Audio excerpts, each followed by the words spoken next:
la politique municipale, ça fait des années que je me passionne pour. Je l'ai côtoyée toute jeune, d'abord avec la politique culturelle de Sorel-Tracy. Ensuite, je l'ai connue aussi en tant que journaliste, d'abord et avant tout.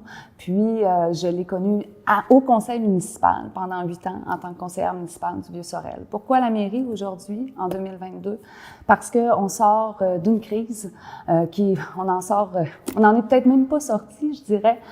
C'est quelque chose de vraiment exceptionnel qui s'est passé à Sorel-Tracy. Notre maire a été congédié par la Cour supérieure, puis l'UPAC est toujours en train d'enquêter dans les murs. Donc, si je me présente en 2022, c'est d'abord et avant tout parce que les gens me l'ont demandé à l'épicerie, sur le trottoir, parce qu'ils savent que j'ai les compétences d'une bonne gouvernance.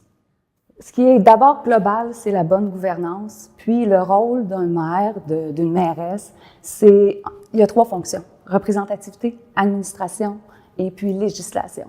Pour moi, c'est d'abord et avant tout ça. Donc, j'avance une bonne législation qui va être flexible, une bonne administration qui sera ouverte. Je pense même créer un organisme de consultation publique permanente pour un dialogue avec le citoyen. Je pense qu'il faut être beaucoup moins opaque. Il faut que la ville appartienne aux gens.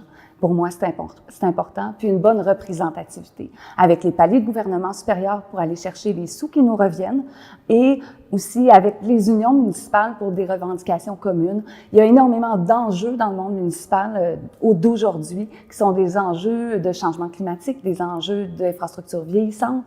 Donc, c'est une bonne gouvernance. Je ne veux pas faire de promesses de projets parce que les projets, on est en élection partielle et les projets, ils sont dans les cartons de la municipalité. Ce qu'il faut faire, c'est de bien les réaliser. La région de Sorel-Tracy, c'est un trésor caché pour moi. C'est une région qui est au bord de l'eau, qui est au confluent. Puis, on a voulu investir beaucoup dans le récréo touristique dans les dernières années. On nous a promis des centaines et des centaines de visiteurs. On a investi énormément dans de la visibilité. Est-ce que ça nous a rapporté? Moi, je pense qu'il faut d'abord et avant tout analyser le tout et penser à être bien chez nous. Le faire pour nous, aménager pour nous. Puis, c'est là qu'on va avoir envie de réellement inviter la visite.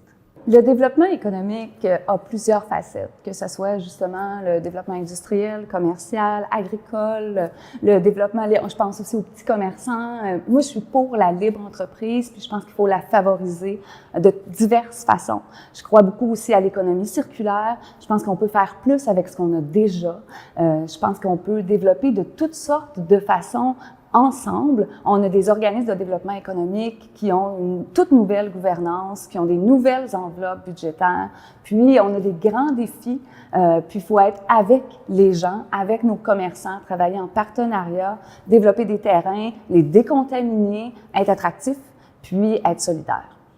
Si vous m'accordez votre confiance, le 20 novembre prochain, moi je peux vous assurer une bonne gouvernance, une ville ouverte, une ville attractive, une ville qui va prendre soin des gens, qui va prendre soin de ses entreprises, qui va prendre soin de ses paysages, de ses entrepreneurs, de ses bâtisseurs, de ses aînés, de ses enfants. Une ville qui va penser à l'avenir, qui va être innovatrice, une ville qui va bien rayonner parmi les autres, qui va retrouver son rôle de chef-lieu dans la région. Merci.